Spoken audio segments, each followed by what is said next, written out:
Hello, everyone. This is Chris Ingham here with Ingham Retirement, here with our second edition here of COVID-19 investor update.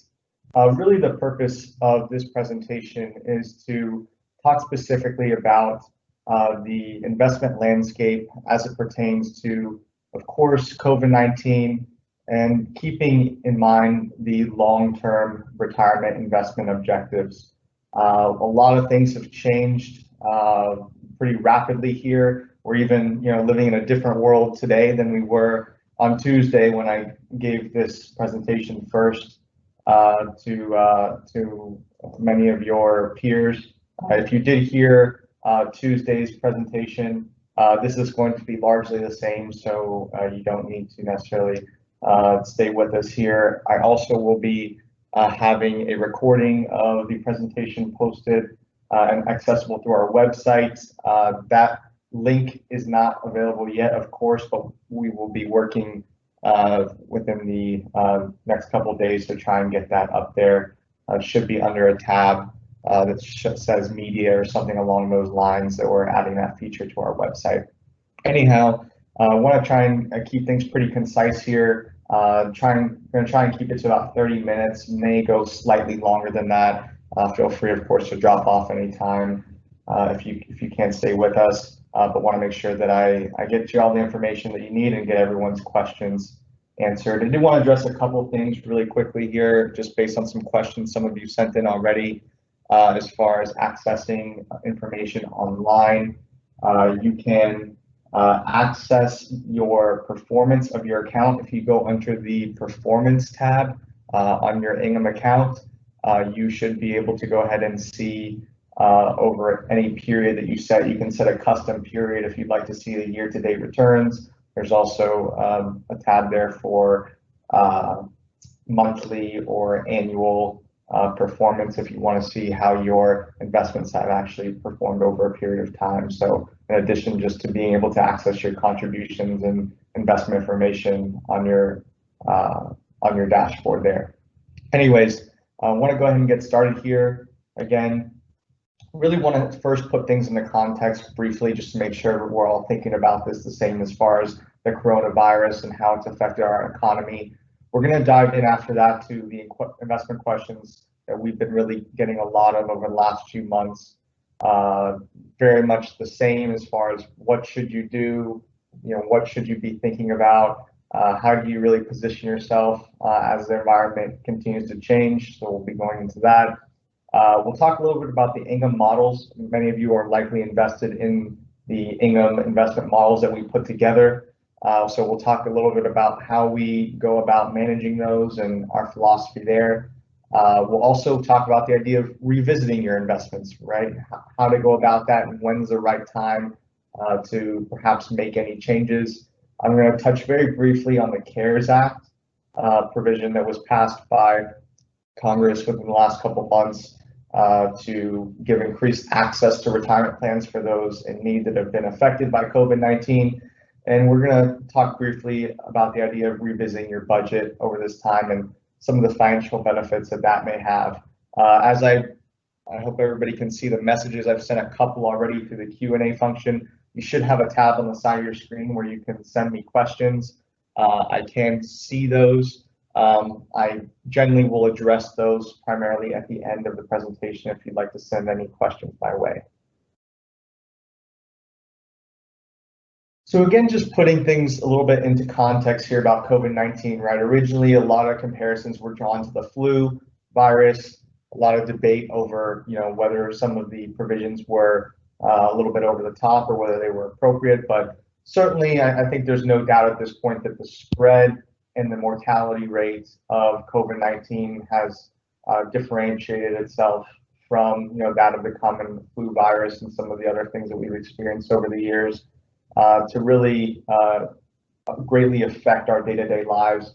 Certainly, it's had a profound effect on the U.S. economy. More than a quarter of the economy went idle. We're starting the reopening. We're coming back, but certainly there's been some challenges there. Just in the news the last couple of days, a lot of change in sentiment from positivity surrounding the reopening to a lot of kind of a little bit of a concern there as far as a second wave of the virus. Still, of course, dealing with a lot of Americans being unemployed. We've had some mixed reports over the last couple of weeks as far as a lot of jobs coming back, but still a lot of jobless claims being filed at the same time. On the bright side, the government has, between the government and the Fed, really stepped in as far as stimulus is concerned and putting a lot of provisions in place as a backstop for our economy and for businesses of all sizes. That has been, really, really essential to keeping us afloat here through this period. There's still going to be some additional stimulus, it looks like, to come, and continued measures taken over time. But certainly it's been very comforting to know that the government's been able to step in a big way. The number one question, right, everybody has is, well, what should I do with my investments? Should I make a change? And the short answer is no. Generally, staying the course and keeping your long-term objectives at heart is actually the way to minimize your risk over time, right? If you make a change, generally emotion will lead you to try and move to the more conservative during these times of extreme uncertainty and volatility. That will generally lead you to ultimately sell your investments at a low, only to later on, when you're buying back into your investment strategy, to then buy back in at a high, right? And of course, the oldest adage in investing we always want to keep in mind is buy low, sell high. That's how you maximize your returns over a longer period. So keep staying the course, just trusting the process, understanding that volatility is a normal part of investing. And periods like this, right, when the market goes down, it's a great opportunity to put more money generally into the market. Certainly, the situation's ever changing, right, where we finally got positive for the S&P 500 for the year as of just a couple of days ago, earlier this week, and now we're back in negative territory again. But there's still a lot of sectors of the economy that have a long way to go to recovery, which their long-term outlook still seems very favorable. So definitely, from a statistical standpoint, the more money that you can get into the market through these times, when things are at a little bit of a depreciated value, the better off your long-term outlook will look. So if we look there at the couple of graphs there on the right, just quickly, right, the biggest and best days of market performance generally are sprinkled in very often around some of these times of extreme volatility and some of these downturns. And those days where you have that extreme volatility and those big surges in the market is where you really ultimately enjoy your biggest returns that make the greatest impact over a long-term investment strategy. So by taking your money out, which we'll talk a little bit more about throughout the presentation, you're really gonna put yourself in a position to miss out on some of those days, which can really greatly impact your investment return. If you look there towards the bottom right of your screen, you see these little circle charts, as I refer to them.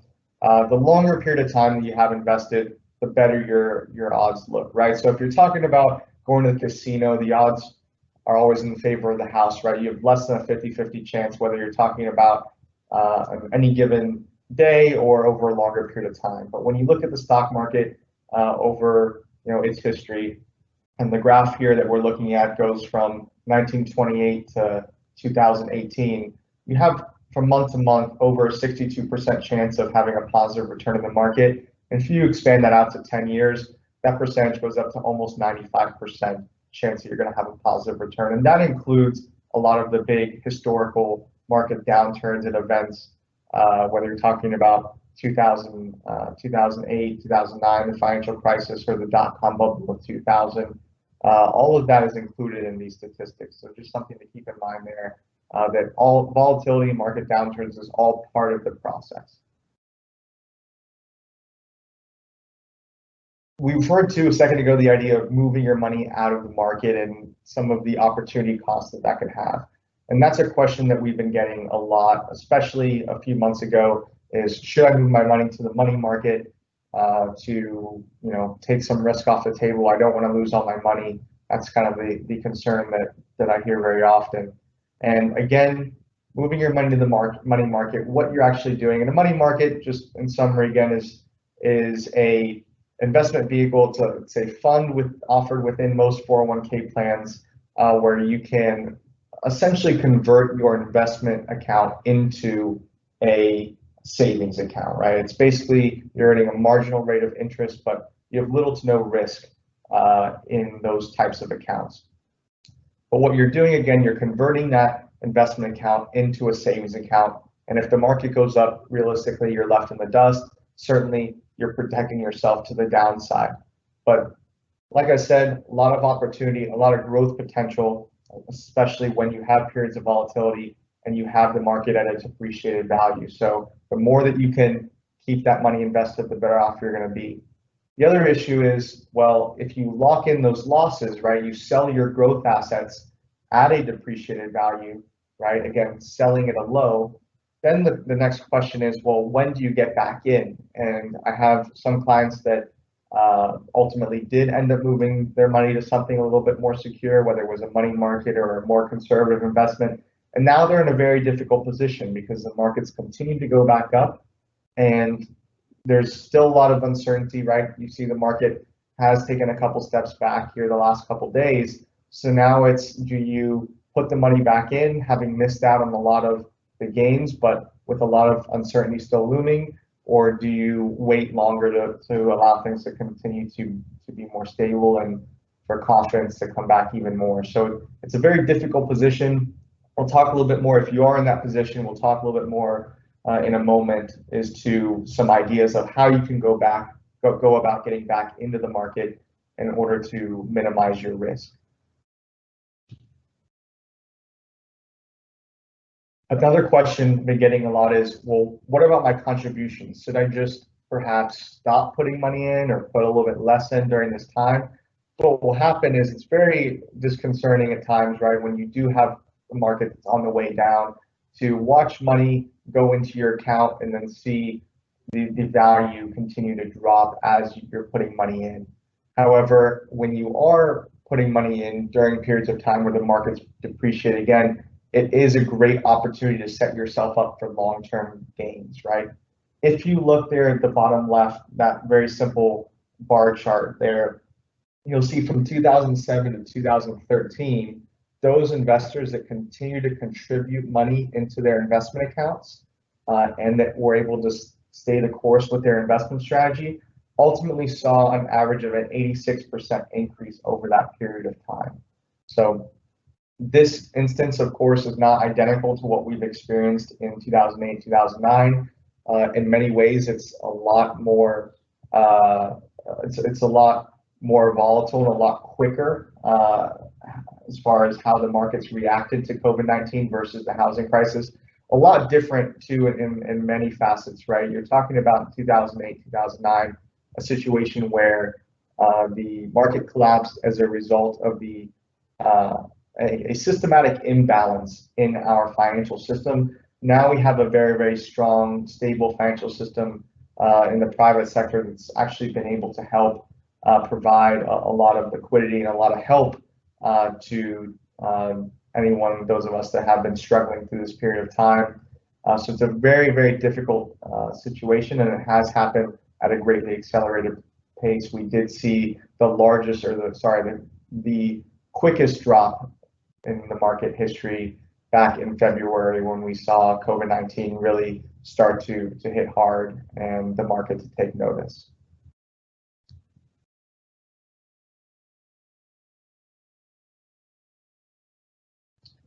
So again, just want to drive this home again as far as your biggest risk with these types of scenarios and periods of uncertainty and volatility is really missing that initial rebound, right? We've already had quite a lot of rebound from the bottom, which to this point was March 23rd. There's still a lot of uncertainty. There's still, like I said a moment ago, a lot of industries that are play a big part in the overall market performance that have a ways to go to come back to where they were back towards the end of January, early February when they were at their peak. So something just to keep in mind there, that there is still a lot of opportunity to go. And if you're an investor that's looking further down the road, whether it's 5, 10 years, or it's 15, 20 years, wherever the case is, there's still a very positive outlook going forward. We certainly expect that markets are going to return at least to those values that we saw earlier this year within the next couple of years, 2 to 3 years, I would say. So as far as your decision-making process, you really want to keep that long-term outlook and avoid making short-term decisions that may ultimately lead to long-term negative consequences for your retirement. If you just quickly look at that chart there, this is an example of two investors coming into 2008, 2009 with about $112,000 in their accounts respectively. Both investors rode the market down. One investor stayed the course, enjoyed the rebound. Within a few years was back to level. A few more years after that, went from having $112,000 ultimately to $172,000 in change in their portfolio. Investor B, however, as I refer to in the dark blue line, took their money out for just 1 year before feeling comfortable enough to put their money back into the market. Ultimately, it took them, instead of just a few years to get back to level, that initial growth spurt was missed. It took them a total of about 6 years ultimately to get back to that $112,000 mark. Now, if you compare the two portfolios, it's about a $60,000 difference. That's over a third of the potential account balance that's being missed out by investor B that had that 1 year hiatus from the market. $60,000, a lot of money, over a third of the account, a lot of money. But if you think about this in the context of perhaps two investors that have a little while to go until retirement, whether it's 10, 20, 30 years, that $60,000 and the compounding growth and gains that you would potentially get on that $60,000 could potentially end up being hundreds of thousands of dollars, if not $1 million plus different for investor B versus investor A for having that 1 year absence from the market. So again, if in a perfect world you were able to time things and you were able to move your money out just at the right time and get back into the market at just the right time, certainly it could benefit you in theory, but our emotions and sentiment nearly every time will lead you to make a move that does not sync up in line with exactly what's going on in the market. It's just so hard. Even the experts and analysts that spend all of their time analyzing market trends generally, don't get that market timing down right, and therefore really it's just you're putting way more risk on the table to really shoot yourself in the foot for the long haul than you really have to gain in a perfect scenario. So just something to kind of keep in mind there, both for the present situation, but also any types of future market downturns that may come our way.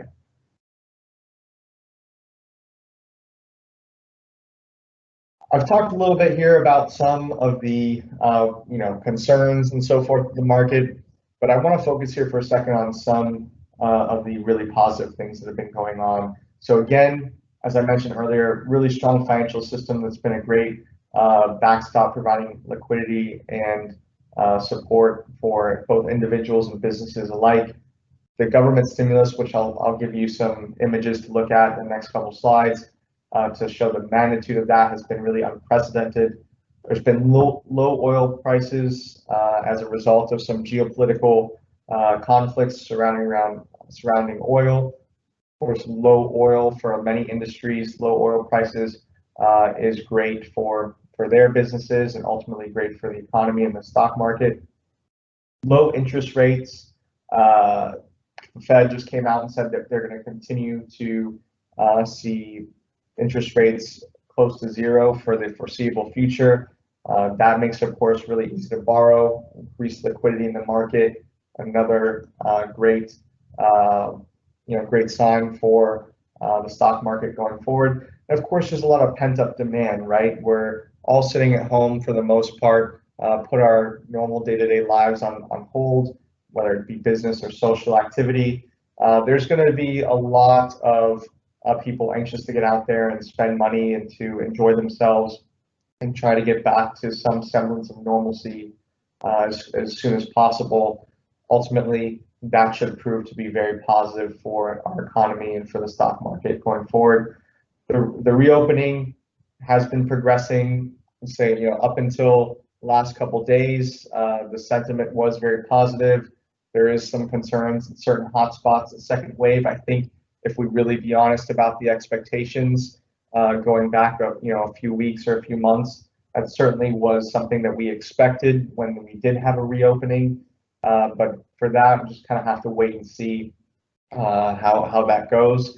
But I think until you get to a point where hospitals are in danger of being overwhelmed and you have some of the concerns that you had a few months ago, it's still ultimately the reopening is going to be a good sign for the economy as a whole.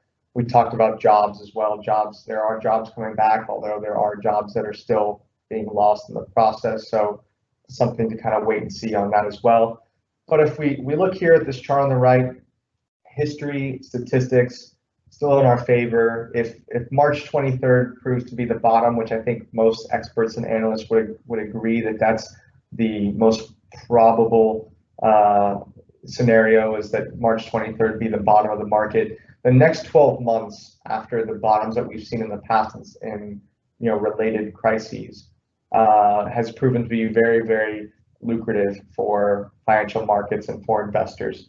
So if you look there at the right, generally speaking, over those next 12 months, in many of these cases, you're seeing either an equal investment return or even additional gains on top of that. So just something to keep in mind as far as the statistics in these types of scenarios. Want to try and make sure that you're participating in that continued growth opportunity, even though a lot of uncertainty still and likely to be continued volatility.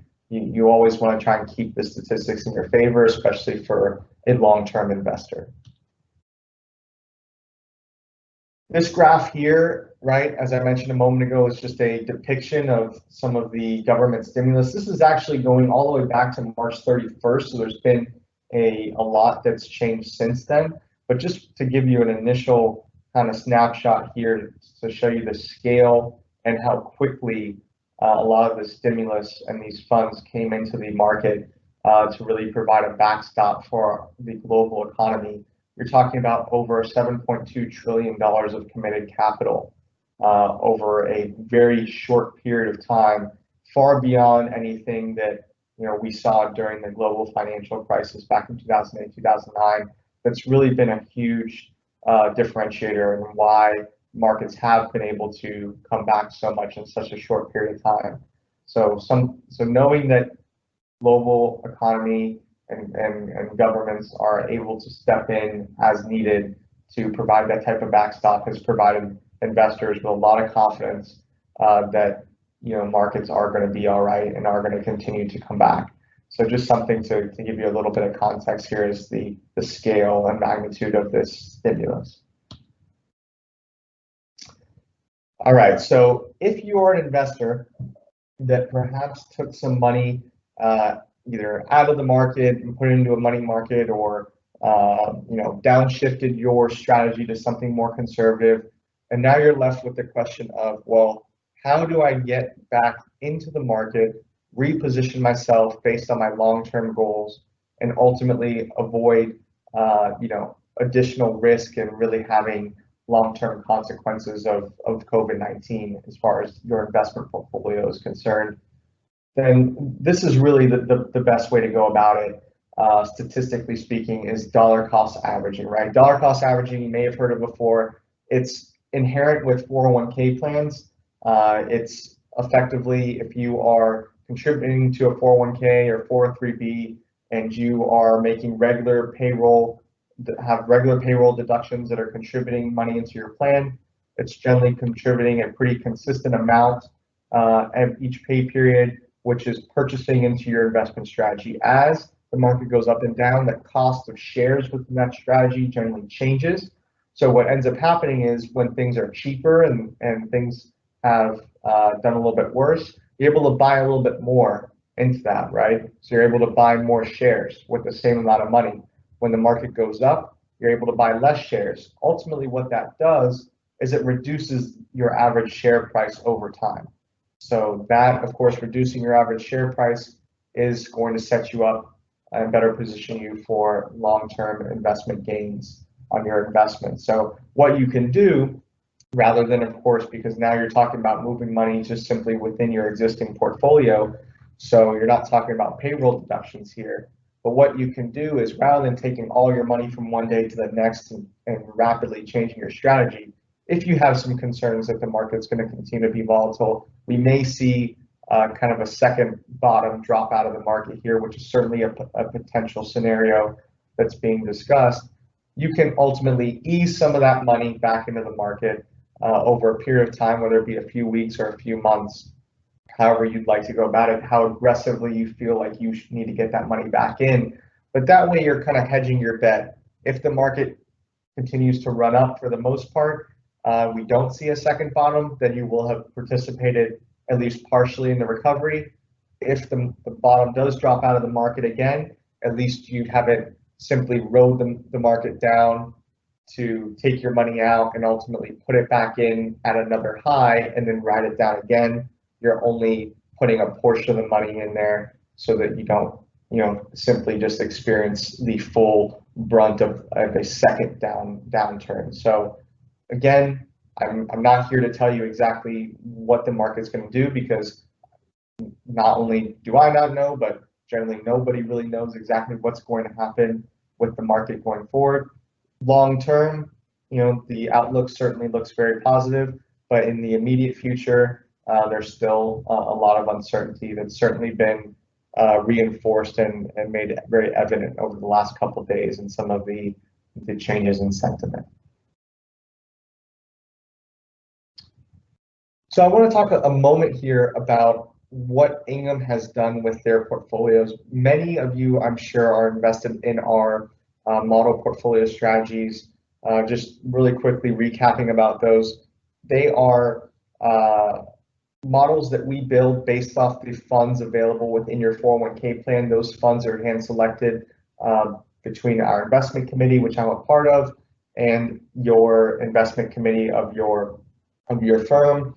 And then ultimately, we have these 5 risk-based strategies ranging from most aggressive down to conservative that have different allocations, right, between how much stock versus how much bond is in those portfolios. We made some adjustments in 2017 and 2019 to reduce some of the risk in those portfolios, which has helped certainly mitigate some of that downside throughout this COVID-19 pandemic. We're continuing to monitor and manage those portfolios. You should see another round of adjustments coming here shortly to better position those portfolios for a post-COVID-19 market and economy. So stay tuned for that. But just letting you know that those portfolios are continuing to be monitored. We're continuing to make adjustments, and we're continuing to try to best position our investors and clients and participants to succeed in all environments. I'm going a little bit long here, so I want to try and pick this up a little bit. But if you feel like this COVID-19 has really exposed perhaps an inappropriate investment strategy where maybe you have been a little bit too aggressive and you're nearing retirement, or perhaps a little bit too conservative, and you have a longer period to go until retirement, a risk quiz, which you can find online, is a great place to go to try and get a baseline recommendation. Generally speaking, if you have anywhere around 10 years to go into retirement or longer, your odds are best in your favor by maximizing your stock and your equity exposure in your portfolio, which ultimately means leaning towards the aggressive and the most aggressive portfolio of our models there. Certainly, there's a lot of other options there as far as how you can go about managing your investments. You can hand select your own funds. You may have target date funds within your portfolio, which do something very similar. But ultimately, maximizing your equity exposure, your stock exposure, but in a way that's well balanced and diversified, is going to statistically put you in a very good place for long-term investing. This is really going to be best suited for those investors that are a little bit closer to retirement, within 5 to 7 years to retirement. That's really where you want to make sure that you're not taking too much risk. in case another bottom drops out of the market closer to your retirement. You don't want your portfolio to really be subject to the full brunt of that downturn and ultimately have to put some of your goals and retirement plans on hold. So the CARES Act, again, I just want to make sure everybody's aware of it. If you do have a situation where you've been negatively affected financially by COVID-19 and you really have no other option but to try to access some money within your retirement plan, there are some provisions that help you take either larger loans or to take withdrawals that you can pay back within 3 years without penalty. And those provisions are within the CARES Act that's been passed. So really, if you have more questions about that, I would encourage you to reach out to our participant service center that can answer some more questions. But I just wanted to briefly mention that just to make sure everybody was aware that that's out there. Revisiting your budget, this is something that I found very beneficial to me during this time, to kind of revisit things and to really kind of analyze my spending habits in my previously normal day-to-day life versus during this quarantine period of COVID-19, really kind of evaluate things I was spending money on and what was adding, proportionate value to my life. I think this is a great opportunity to do that while you're sitting at home, to kind of look at your budget and see if there's some additional opportunities to save and some things you can take away from this experience that could have a huge financial benefit for you long term if you're able to find perhaps a little bit more you can save and a little bit more that you can perhaps put into your retirement account to really enjoy the market continuing to recover and proceed going forward. So again, just a quick recap before we stop for questions. Really stay the course, stick with your long-term objectives. That's really how you're going to keep the risk to a minimum.